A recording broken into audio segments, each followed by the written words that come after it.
In the shadowy corridors of power, there exists a man whose name is seldom mentioned in the textbooks of history, but whose influence has shaped the world we live in today. Maurice Strong, often referred to as one of the architects of modern environmentalism, ideas also seeded what we now call woke culture. The pervasive belief that the world must be fundamentally restructured to address issues of social justice, environmental stewardship, and global equity. Born into the windswept prairies of Canada during the Great Depression, Strong grew up in a world of scarcity, a world teetering on the brink of collapse. But unlike most, Maurice Strong saw opportunity where others saw despair. By the age of 16, he had already left home, determined to carve out a place for himself in a world that was changing rapidly. The world was shifting from the old empires to the new global order, and Strong was at the forefront of this change. He began his career in the oil industry, a sector that symbolized the very lifeblood of the industrial age. Yet, paradoxically, it was here, amidst the machines and the oil rigs, that Strong became deeply concerned about the planet's future. His vision extended beyond the narrow corridors of corporate power, reaching out to the global stage, where the real decisions were made. Strong had his start as a petroleum entrepreneur and became president of Power Corporation until 1966. It was at this point that a fateful relationship would change the course of his life. Maurice Strong caught the attention of the Rockefeller Foundation, an institution that, in many ways, was the architect of the modern global system. Rockefellers were known for their vast wealth and influence, but also for their interest in shaping the world through philanthropy and social engineering. They saw in Strong a kindred spirit, a man who understood the power of networks and who shared their vision of a global society. With the backing of the Rockefeller Foundation, Strong's influence grew. He was now operating on a new level, connecting with the world's most powerful leaders, laying the groundwork for a future where environmental concerns and social justice would take center stage. His involvement with the Rockefellers provided him with the resources and connections needed to influence international policy. In 1972, he became the driving force behind the United Nations Conference on the Human Environment, held in Stockholm. This was a turning point, a moment when environmental issues were first brought to the forefront of global policy. The Stockholm Conference was not just a gathering of diplomats. It was the birth of the modern environmental movement. For the first time, world leaders acknowledged that environmental degradation was not just a local issue, but a global one, demanding collective action. The whole city of Stockholm was caught up in the conference. The conference symbol appeared everywhere, and the pre-conference publicity brought thousands of unofficial observers from all over the world to Stockholm. The government of Sweden provided facilities for all of them. At Skarpnäck, an abandoned airfield on the outskirts of town, it even set up a tent city for the many young people who could not pay for lodgings. Members of official delegations were supplied with new model Swedish cars. But this was a different kind of conference. The delegates were also offered the use of 200 bicycles, ecologically a more apt means of transportation. Now, we've gone out of the period when we can just simply think that anything is possible. Man has sobered up somewhat, and the environment issue has made him realize that he does have to make very hard choices. He hasn't got it made. He can't have it always. He's got to decide, and in deciding, it's the deeper sense of values which is finally going to determine what he decides. Now, I believe that the general public has sensed this. They have realized, I think, when they see a dirty beach, when a little child points up the fact that, Daddy, look at the water's dirty, when they sense the fact that despite the tremendous material progress that has been made in some of our societies, that actual living conditions have deteriorated. The number of alternatives available for the citizen in his private life in many of the cities of the world have actually diminished.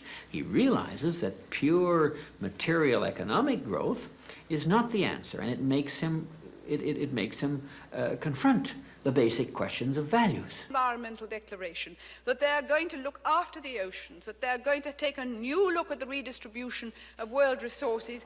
Okay, it sounds splendid, but what guarantee have we that you don't mesmerize yourself by saying a thing is going to happen and then somehow kid yourself that it has happened? It hasn't happened, it will be very difficult, and it'll only happen in fact if there are enough citizens and enough people in this world who have this new vision and are prepared to stay with it, not only when they're young, but when they're infinitely decrepit.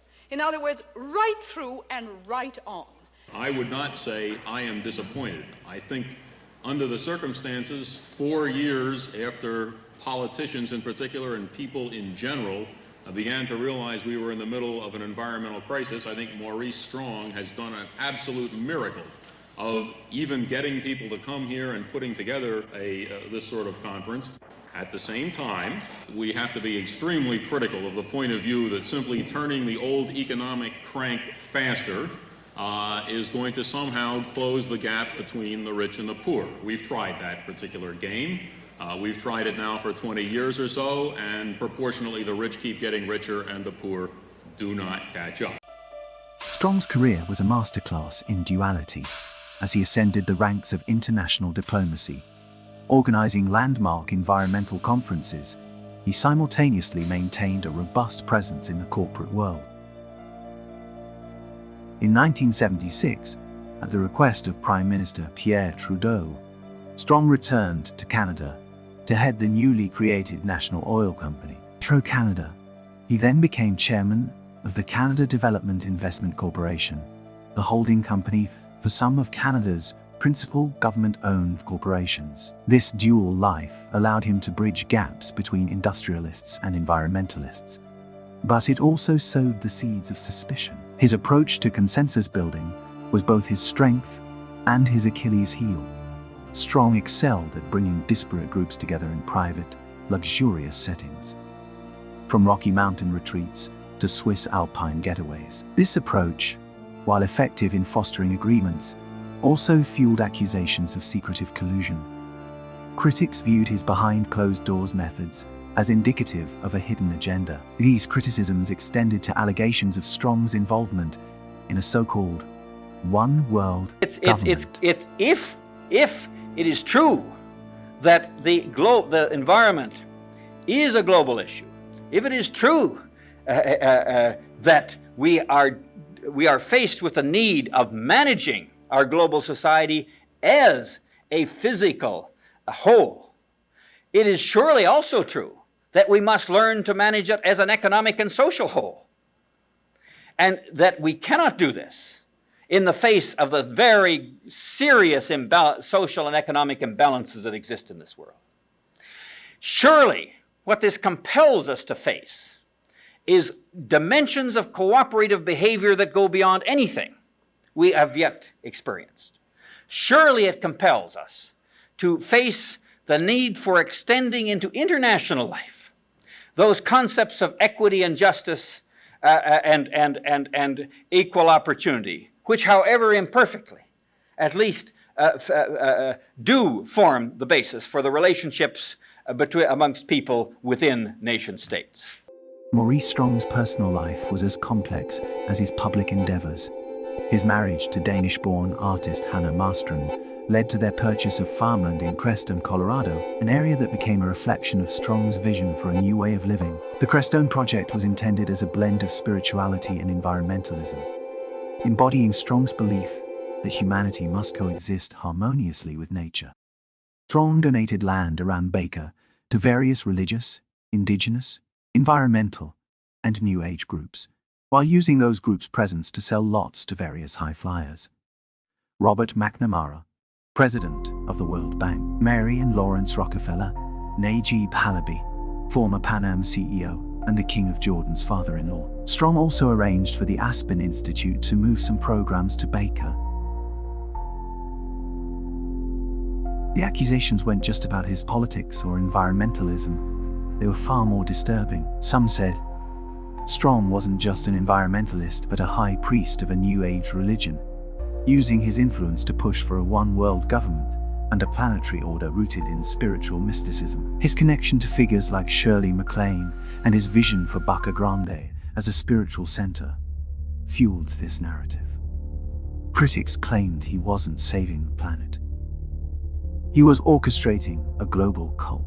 Meditations, enlightenment, on how to make one better world. The leaders are asked to meditate and be involved because this is part of their instruction, of brainwashing, and all this is part of the conditioning for the vision of a new world or of a new age. This guruistic system in politics is very dangerous for our democratic society. It will at least bring a loss of freedom, a loss of security, and a big danger for all mankind. So I believe Guruism is preparing the world for some political fascism too. Conspiracy theorists depicted him as a mastermind behind a totalitarian global regime, a eugenicist advocating for depopulation, and a hypocrite. Simultaneously, a communist opposing economic growth, and a capitalist exploiting environmentalism for personal gain. The Rio Earth Summit built on the foundation laid in Stockholm, leading to the creation of key international agreements like the Convention on Biological Diversity and the Framework Convention on Climate Change. The ability of the world to solve these problems depends in large measure upon drawing more people into the process and hearing what they have to say from their perspectives, which have too often been neglected in the past.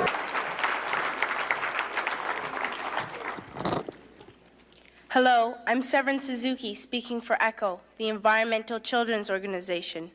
We're a group of 12 and 13-year-olds trying to make a difference. Vanessa Setti, Morgan Geisler, Michelle Quigg, and me. We've raised all the money to come here ourselves, to come 5,000 miles to tell you adults you must change your ways. And my gratitude to Secretary General Maurice Strong for his tireless work in bringing this Earth Summit together. This is truly an historic gathering. The Rio Earth Summit built on the foundation laid in Stockholm, leading to the creation of key international agreements like the Convention on Biological Diversity and the Framework Convention on Climate Change. It was here that the concept of sustainable development, balancing economic growth with environmental protection, became a cornerstone of global policy. We cannot be complacent unless the agreements reached here are accompanied by real commitments to significant change. Change, of course, indeed, for the human species, for a moment in the 21st century where the condition of our species may become terminal. While the summit succeeded in launching Agenda 21, a comprehensive blueprint for sustainable development in the 21st century, Strong's vision for a more ambitious Earth Charter, a set of ethical principles guiding humanity's relationship with the planet, was met with resistance and ultimately remained unadopted. However, the ideas embedded in the Earth Charter persisted, influencing future frameworks. Decades later, in 2015, these principles found renewed life in the Sustainable Development Goals, SDGs, adopted at the Paris Climate Conference, which carried forward Strong's dream of a global commitment to sustainability, albeit in a more structured and politically palatable form. And that's why at Rio I presented a proposal to world leaders that they adopt a kind of Magna Carta for the Earth, an Earth Charter. Agenda 21? Yeah, no, well, that was the practical agenda for implementing it. No, I proposed that they adopt an Earth Charter, a statement of moral and ethical principles to guide the conduct of people and nations towards the Earth and towards each other. They weren't ready for it at that point. we went part way in that direction. So Mikhail Gorbachev and I joined together and brought a lot of other people together. Stephen Rockefeller, just one of the guiding lights in this and in the drafting process of producing a people's Earth Charter. And now millions of people around the world have signed on to this. And now, as we it came into final form. I mean, yes, it is. It is, and it is called the Earth Yet, Charter. it was Strong's audacious comparison of the document to the Ten Commandments that ignited a firestorm of controversy. He claimed that, in time, the Earth Charter would be revered just as much as the sacred laws given to Moses. To many, this was blasphemy, a New Age creed disguised as environmentalism, attempting to replace deeply held religious traditions with secular, globalist ideals. Religious groups recoiled at the idea of equating a man-made document with divine law. For Strong's critics, this statement encapsulated their worst fears, that he was not merely pushing for environmental change, but for a radical reordering of moral and spiritual priorities, a new planetary order where traditional values were subverted in favor of the technocratic. It was through these connections that Strong became closely associated with the World Economic Forum, an organization that would come to play a crucial role in global governance. Strong was a key advisor to Klaus Schwab, the founder of the forum, and together they envisioned a future where global issues, environmental, economic, and social, could be managed by a new kind of international cooperation. Strong's influence was instrumental in shaping the agenda of the World Economic Forum, turning it into a platform where the world's elites could discuss and design the future. One of the most controversial aspects of Strong's vision was his belief in the necessity of engineered economic downturns to reset the global economy. He argued that the only way to prevent environmental catastrophe was to curtail growth, even if it meant creating economic hardship. This idea, radical at the time, has since been echoed in discussions about sustainable development and the limits of growth. Strong's belief in the need to disrupt the existing economic order to achieve long-term environmental goals would lay the groundwork for what some see as deliberate attempts to manage or even engineer economic crisis. Maurice Strong has warned of a dire scenario that could unfold, as he revealed in an article by Elaine Dewar in West magazine. He suggests that a conflict might arise between wealthy polluting nations and the impoverished Third World. This group of world leaders, he continues, form a secret society to bring about an economic collapse. It's February. They're all at Davos. These aren't terrorists. They're world leaders. They have positioned themselves in the world's commodity and stock markets. They've engineered, using their access to stock exchanges and computers and gold supplies, a panic. Then they prevent the world's stock market from closing. They jam the gears. They hire mercenaries who hold the rest of the world leaders at Davos as hostages. The markets can't close. The rich countries, and Strong makes a slight motion with his fingers as if he were flicking a cigarette butt out the window. I sat there spellbound. This is not any storyteller talking. This is Maurice Strong. He knows these world leaders. He is, in fact, co-chairman of the Council of the World Economic Forum. He sits at the fulcrum of power. (1995). Iraq, crippled by the weight of UN sanctions, was granted a lifeline, the Oil for Food program.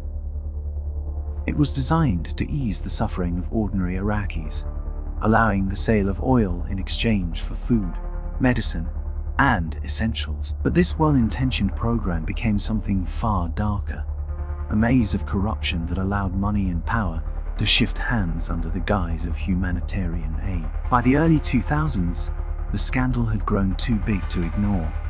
Paul Volcker, former US Federal Reserve Chairman, led an inquiry that peeled back the layers of deception. What he uncovered was a web of bribes, kickbacks, and illegal oil trades that snaked its way through the highest offices of the United Nations. In 2005, the scandal took a turn.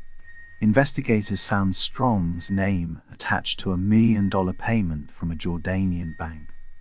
A check he had endorsed, the money, funneled through South Korean businessman Tongsun Park, was tied to the Iraqi regime. Park would later be convicted for his role in the scheme, acting as an unregistered agent for Saddam Hussein.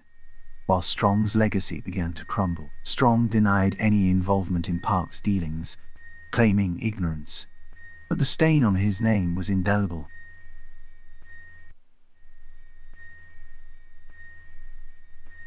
Resigning from his post, he vanished from the spotlight, leaving for China, a nation whose rise reflected a new kind of global power, where silence and secrecy reigned, and where Strong, too, would find his final refuge. A nation whose rapid ascent in the global order aligned with Strong's vision of a world where environmentalism and economic power could coexist. In China, he became an honorary professor at Peking University and continued to work quietly behind the scenes, influencing the country's environmental policies and leveraging his network to guide China's place in the global environmental movement.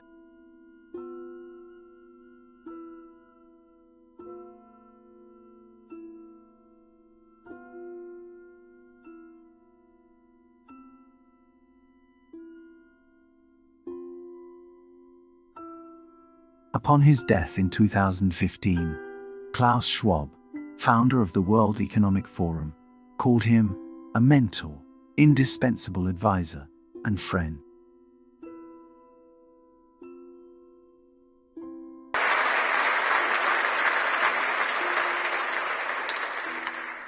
Distinguished guests, dignitaries, friends, Hannah, it is a pleasure and an honor to be here today to pay tribute to an unforgettable Canadian, Maurice Strong.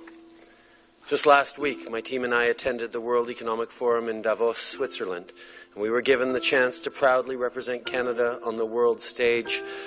And for a long time, as an integral part of the WEF, Maurice helped to shape a forum for honest discussion for bettering the state of the world. Maurice Strong leaves behind an incredible legacy. A brilliant businessman, devoted environmentalist, an inspirational philanthropist.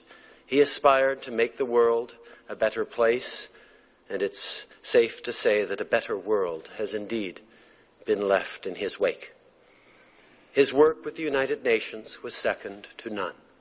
His commitment to the environment was unwavering. He was, in fact, a principal designer of the UN environmental process. We are now in an era where we recognize that our environment must be safeguarded and respected. Not only that, but that we can do this to the benefit of local and national economies. Called upon me to do was that when I came to run the World Bank, Maurice said, look, the job's not over yet. I think I can help you in a number of ways. First of all, the World Bank is tremendously unpopular. You are very unpopular, even though you've only just arrived. But I can tell you you're my friend, and that might help you. And so I asked Maurice if he'd be a special advisor. And indeed, that's what he did. He took me around to meet people who otherwise probably wouldn't have received me. And he allowed the bank to set up a series of relationships with civil society, which was trusting and which was essential in terms of dealing with this overall question of the development of our planet. Maurice Strong's legacy is one of both grandeur and controversy. His fingerprints are found in nearly every major environmental initiative of the late 20th century, from the Stockholm Conference to the Rio Earth Summit, where Agenda 21 was born. Through his work with the United Nations, Strong helped solidify the global movement towards sustainable development, laying the foundation for what would later become the Sustainable Development Goals. As a founding member of the Club of Rome, he was instrumental in the creation of the infamous report, The Limits to Growth, which warned of the dangers of unchecked economic expansion.